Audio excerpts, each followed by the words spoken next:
It's said that money makes the world go round, and it all begins with those who take the financial risk to make a profit. The French word entrepreneur literally means to undertake, and today's episode of Good Things Happen celebrates entrepreneurship. Joining me to provide insight into their entrepreneurial lives, we have Christina Brun Petersen, Chief People Officer and one of 4 co-founders of Worksome, a Danish business whose mission is to make work more flexible by using technology to remove the friction between employers and their workforce.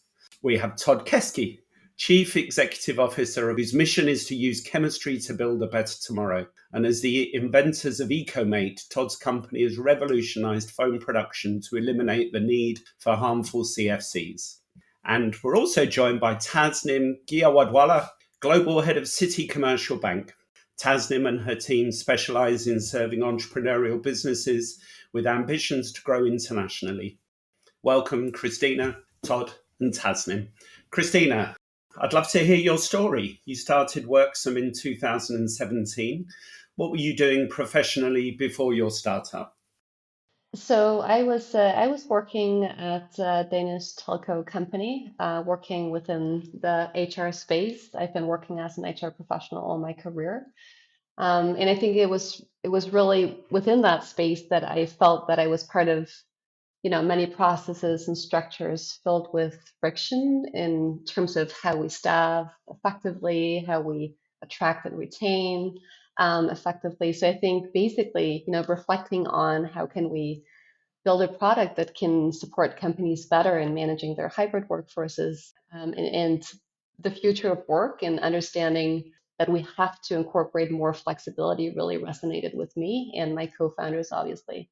So that's kind of where we came together with our different perspectives, but basically trying to tackle the same problem of how do we support companies moving forward, not only in terms of agility, but also ensuring competitiveness, on the same side, allowing companies and individuals to incorporate more flexibility.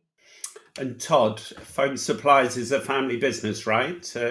Were you always destined to join it? And how do you prepare to join a family business? Wow, hitting the heavy questions early, huh? I think when you prepare to get into a family business, you have to be given the freedom to not be pushed into it. I was not forced into the business. In fact, I was encouraged to look elsewhere first, which I in fact did. Worked for Siemens Medical Systems prior to coming to FSI, and that was a very good step for me. And so who knows what the future will bring with FSI as far as the family goes. I will be doing everything I can to at least maintain the family culture, even if there's not a Keske running the helm. That is something that I'll be working over probably the next 10, 15 years. Tasnim, I know from previous conversations just how much you enjoy serving entrepreneurs, but I also know that you've had quite a wide variety of experiences in financial services. What do you most enjoy coming back to Citi Commercial Bank? I think what I really enjoy most about coming back to Citi this second time round is how easy it's actually been to sort of slot back in to the Citi network. And one of the things that I always cherish, because I was at Citi for 21 years before I left, when I was leaving, the thing that hit me the hardest was leaving, my colleagues and my friends at Citi, and coming back and reconnecting with everybody, and then having the opportunity to lead this really amazing and very interesting, both mentally stimulating for me, but also in terms of just the vast opportunity we have to grow the business and to serve these fast growing mid-sized companies. There's nothing more exciting than helping your clients achieve their ambitions. Wonderful. So today's subject is entrepreneurship. Christina, do you think entrepreneurs, I'm going to ask everybody this question, but are entrepreneurs born or made? Did you think that you always maybe had it in you that you were going to start a business, or is it something that it's an opportunity that opens and you jump into it?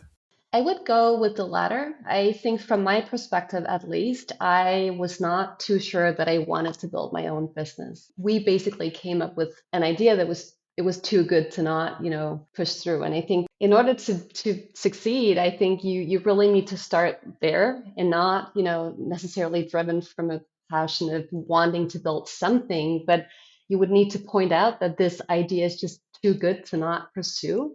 And I think that's kind of where it starts. So early on, you would need to understand the market opportunity, assess with potential investors, understand, get a team rallied around the idea to kind of, test this out. And I think you would need to do that early on. I guess it's a combination, right? Because you can have it both ways, but at least from me, it's not something I knew that I was going to do someday. It was basically because the idea of Worksome came up and it was obvious that we had to do something with that. Could I add on that? So, it didn't really dawn on me until right now. I don't like that question, born or made. We're all born. All of us on this podcast, we didn't have a role in that whatsoever. But what we choose to do with our life, we actually do have. So maybe we're all born entrepreneurs, but some of us are dealt better hands. So, for instance, my dad, he became an entrepreneur. That's not how he started. And then all his friends around him were entrepreneurs. So the environment in which I grew up was very different than, say, someone whose dad was, or, family upbringing was around blue collar workers. That said, there are plenty of people born into that type of situation who become entrepreneurs. I think we need to redefine some of those questions and leave those historical questions behind and evolve. No different than Christina's evolving her business for the hybrid workforce. 10 years ago, were we really talking about a hybrid workforce? I don't think so. It's changed. It's just a better question. How do we maybe develop entrepreneurs better? And we all can't be entrepreneurs. One of the things I need to do is start letting go of things, which is tough when you're in charge. Tasnim, what are your observations on that? I sort of violently agree with what Todd is saying, because we've got thousands of clients all over the world, tens of thousands actually, and they come from all walks of life. They all started up, they've all got their own story actually, and every story is very, very unique around how they started. One client's story that I remember quite distinctly, they liked drinking Corona beer and it wasn't available in their country, so they started importing it. And then they started supplying their friends who also liked drinking it. And then they got into other brands, and then they started supplying nightclubs, and the business grew from there into the biggest importer of drinks in that country. Obviously, a lot of hard work and effort, I'm sure, went into that, but it can be as simple as that. The startup story, it's just a personal need that then grows. And we also serve serial entrepreneurs as well, that start up a company very focused on a particular pain point that they've identified somewhere. They start it up, they flip it, they sell it, or list it. Then they move on to their next project and their next, and sometimes the projects are very different as well. It's quite interesting how some of these serial entrepreneurs work. They can be, solving a HR kind of solution, then they'll flip into consumer goods, then they'll move into healthcare. So it's not always a one size fits all at all around entrepreneurship. But I think one thing that I do think is a common against all of these kind of various clients that I see and meet and hear their stories is the energy actually that they all exhibit. There is this real kind of self-starter, high energy, don't take no for an answer. That type of person is a sort of a common factor. It doesn't mean to say, they're all very extrovert. Not all of them are, but there's always this kind of inner strength, inner belief, conviction in whatever it is they're doing, and they're willing to go, to whatever length are required to be successful. I love you rejecting the question, Todd, and I also completely agree with you. As someone who never thought I was going to start my own business and did, and it comes back to what Christina said. I've interviewed a lot of entrepreneurs, a lot of people who are self-employed, and invariably people will always say there was a need that was provoked. It's not just about opportunity that I wanted to make money. There was a problem that needed solving, and maybe that comes to Tasnim's point about having the curiosity and energy to do that. Christina, what other characteristics do you think define people who go out and seek their own path? So I very much agree with what you said, Tasnim. I think it's the people are are driven, passionate people being on a mission to achieve something. I think impact is also usually a characteristic I see. So people want to make a difference. And this is definitely something I can relate to myself as well. I think usually what kind of drives you towards, starting a business is basically because you have identified a challenge that you want to solve. And that's kind of where the problem solving, mindset is already in place initially. And that's kind of, expands throughout the journey. And that's kind of the sentiment you go with whilst building the business. Sorry, if I can just maybe add a comment. No business is easy. Whatever industries people are operating, there's always unique challenges that people face and knockdowns that they'll have, and especially in the early stages, there's quite a lot of knockdowns. And I think that having that kind of strength to just get up again and face up to a challenge, to bounce back in the face of adversity, and I think that kind of characteristic becomes quite important in entrepreneurship, because it's not like you have this idea and then it's going to be successful. I mean, there's a lot of mountains to climb before the success actually hits, or not. In fact, there's actually many failures along the way. Not all human beings are good at taking failure, I think, and recovering from it. Yes, I think that's kind of an important characteristic of entrepreneurs, that they are able to take the failure, learn from it, bounce back, and have the resources, not just financial resources I'm talking, but the mental, human resources as well, to be able to kind of continue down the path. Todd, I can see you smiling and nodding. Does that resonate, Todd?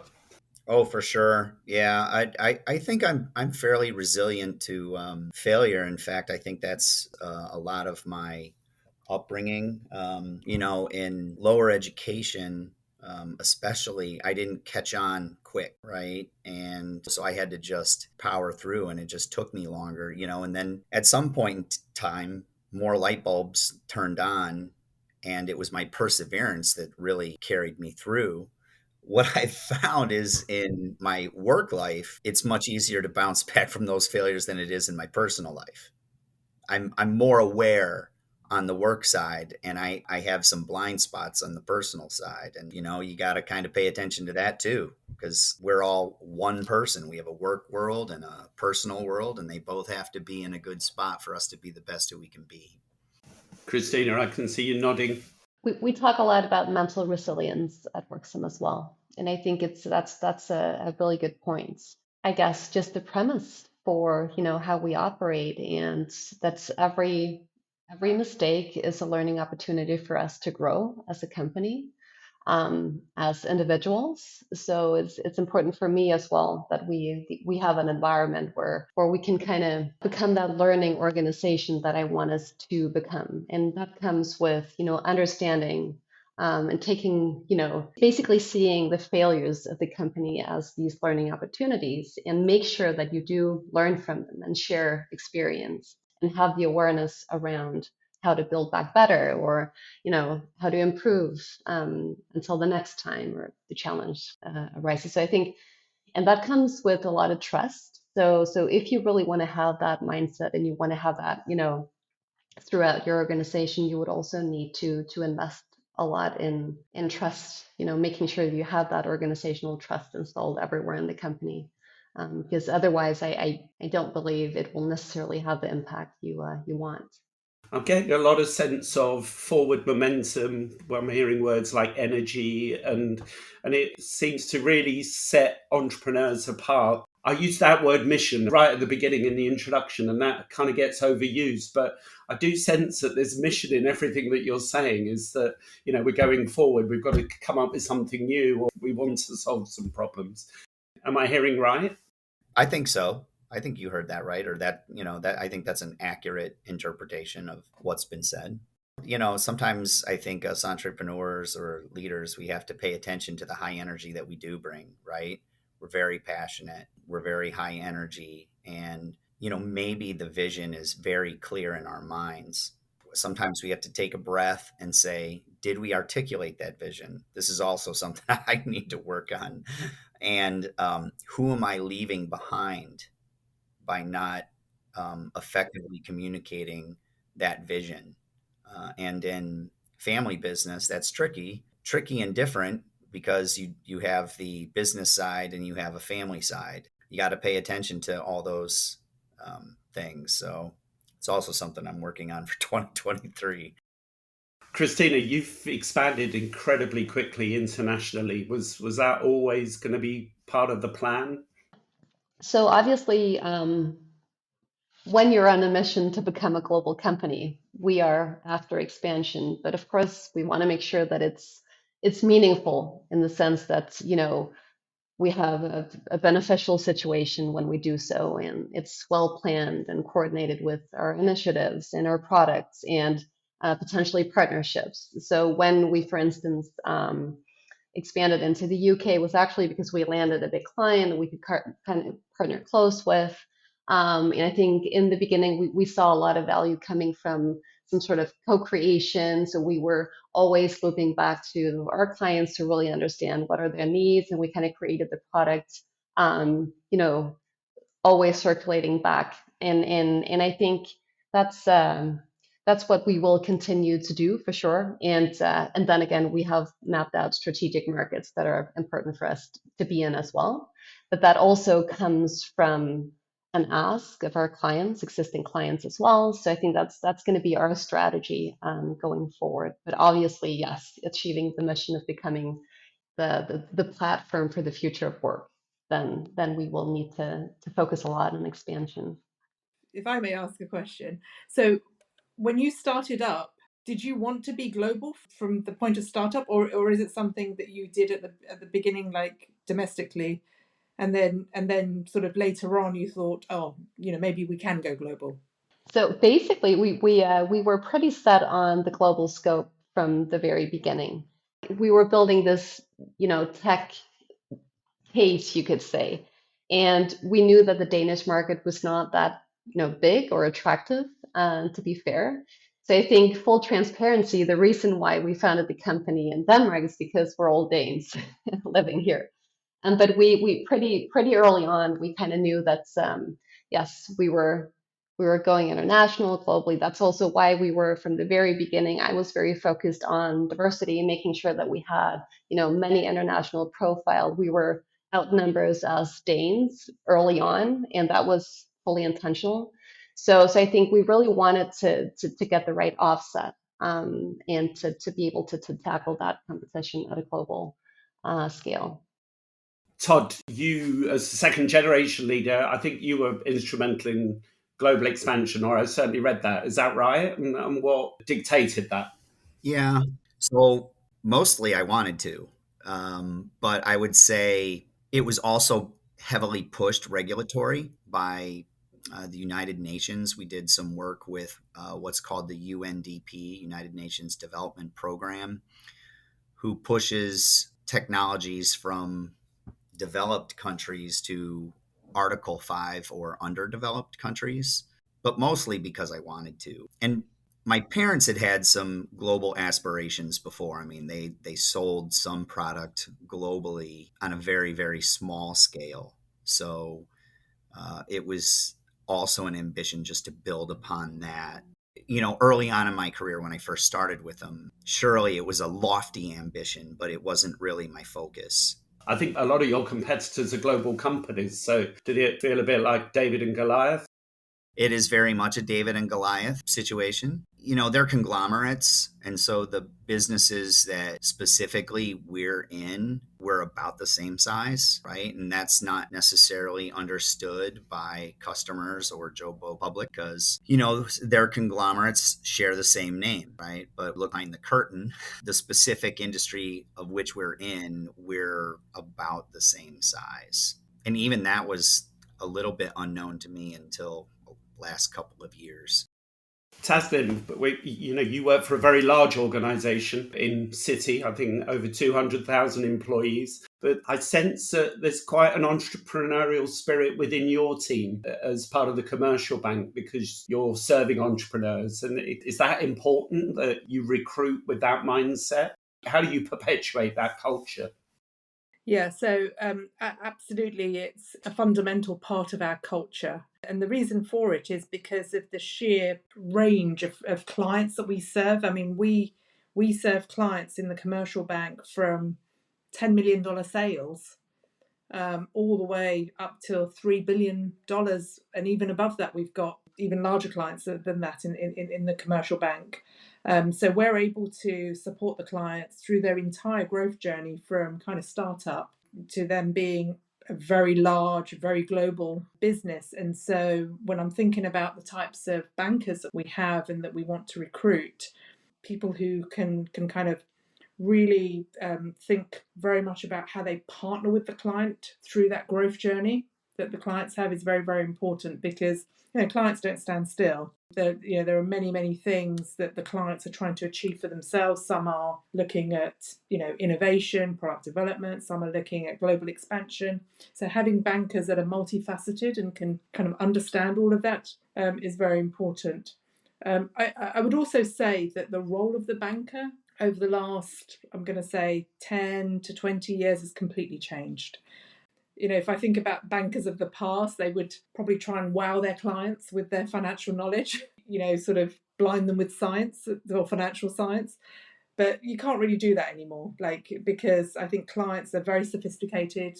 Clients know so much about what's available. And I think we, as bankers, we have to go beyond that and really think to actually what Todd was talking about, about solutions, right? Not just here's a loan or, let me take a deposit from you. It's much more about the services we can provide to help our clients. And, we've helped clients automate their processes. We've helped them kind of, really manage their liquidity in a very, very sophisticated way. And having bankers that understand all that and that can, think about the solutions that Citi can provide and be able to tailor that to what the client's needs are is that's our calling card, basically. We were talking about entrepreneurs and their willingness to change and learn. Same goes for the bankers, right? Because they have to keep up with all of this. If the bankers are sort of, not evolving themselves and not learning themselves and not keeping up to date with what's going on in the environment, it becomes very difficult to serve your clients well. Christina, Todd. I can say as a client, I really feel that. And our relationship with Citi is, I would say, relatively new, but the team that's calling on us, you can tell they treat our business as if we're their only customer. That really comes across in many ways. They've taken a genuine interest. You can tell it's authentic. You can tell right away. Boy, they provide some assistance and give us opportunities and things we wouldn't have had. So I totally agree with everything you said. That's tough to do in a big company like that. It's far easier to do in a family-based company that has, less than 200 people. One of that word that you just used there, Todd, family, it's actually a word that we do try and use. We call it the commercial banking kind of family, and sort of try and preserve that kind of nimbleness and that connectivity. But it is hard because, of course, you are in a very large company with a lot of different things kind of going on. But I think it's in whatever situation you're in, if you can preserve your culture and your roots, it just helps. And I think it also helps to attract people as well, right? Because there's a certain type of person that kind of gets attracted to this type of opportunity as well. Christina, last question as we're kind of running out of time. I'm interested in your view of building culture. You're 6 years in. You mentioned culture earlier. Are you very aware of what's part of your culture and what's not? Do you spend a lot of time talking about it, or is it something that's growing organically?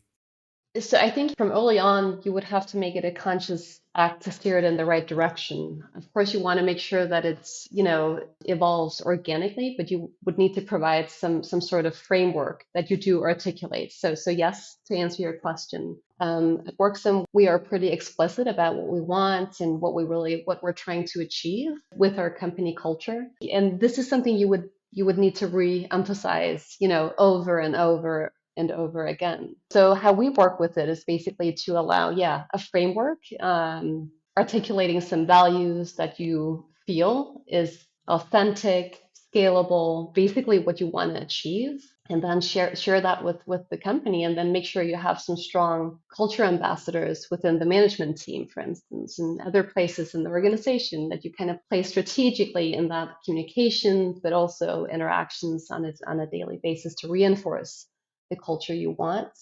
But then also, I think, leave some room for people and teams to kind of figure out themselves what that means to them. So again, making sure that people can, conduct themselves with a high degree of authenticity and have that sense of belonging for everyone in the organization. So I think that, that's kind of why I don't want to, emphasize a one size fits all, because I think we have to provide some sort of framework, but also leaving room for the differences to exist. Todd, you're nodding. Agree with that? Do you follow similar principles, or is yours more established? Yeah, no, I agree with what she's saying. I mean, I'm in a different spot. I inherited a culture, and I would say most of that culture was good. My goal is to preserve the good parts of our culture, which is most of it, but also change and or evolve the parts of the culture that didn't. For instance, at FSI, we're very empathetic.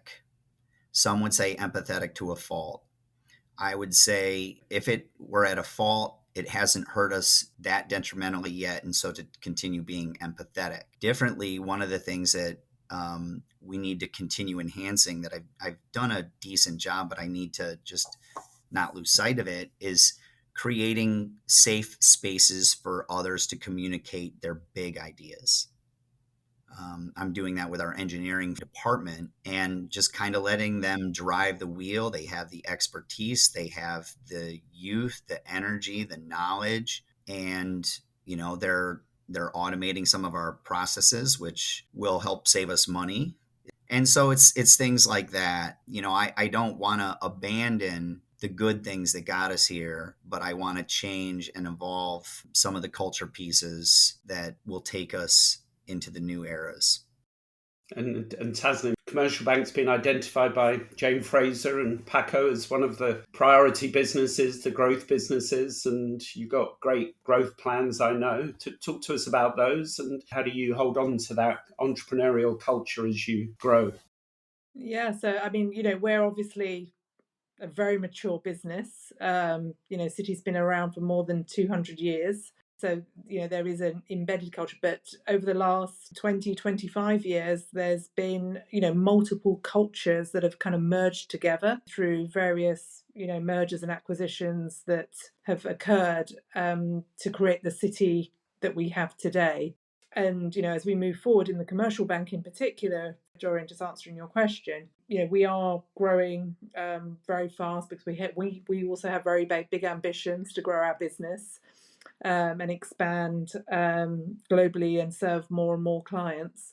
To hire those people, to what Todd and Christina sort of indicated earlier, they've got to be integrated into Citi. We're going to have new bankers that are going to be joining from other banks, maybe even other industries as well, where we're trying to be a bit creative about where we hire bankers from as well. And that's going to be a heavy lift on us to make sure that we teach them well, we integrate them into the culture, we integrate them into the firm to create that same kind of belonging of somebody who has been here for a long time, so that the very nice things that Todd was saying about some of our bankers is throughout, and it's throughout for the new hires that we make as well. So I mean, we're as typical a service company as they come, in that our biggest asset is our people. So we're going to continue to invest in our bankers, both from a pure kind of, I'm going to say, hard technical skills perspective,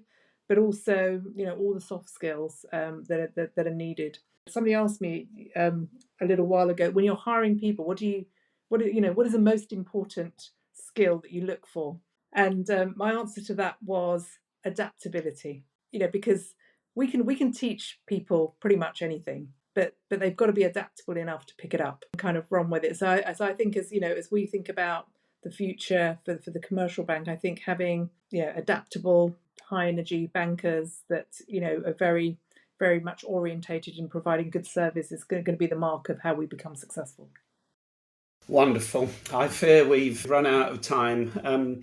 We've talked a lot about energy, but what I've heard from all of you is you make everything seem very clear and simple. So it's been inspiring for me to hear all your observations today. Thank you for joining us and being our guest on Good Things Happen Today. Christina, Todd and Tasnim, thank you very much. The views expressed herein are those of the speakers and do not necessarily reflect the views of Citigroup Global Markets Inc. or its affiliates. All opinions are subject to change without notice. Neither the information provided nor any opinion expressed constitutes a solicitation for the purchase or sale of any security. The expressions of opinion are not intended to be a forecast of future events or a guarantee of future results. Citibank NA, FSI, and Worksome are not affiliated and are independent companies. Citi has onboarded both FSI and Worksome as a client. The speakers' views are their own and may not necessarily reflect the views of Citi or any of its affiliates.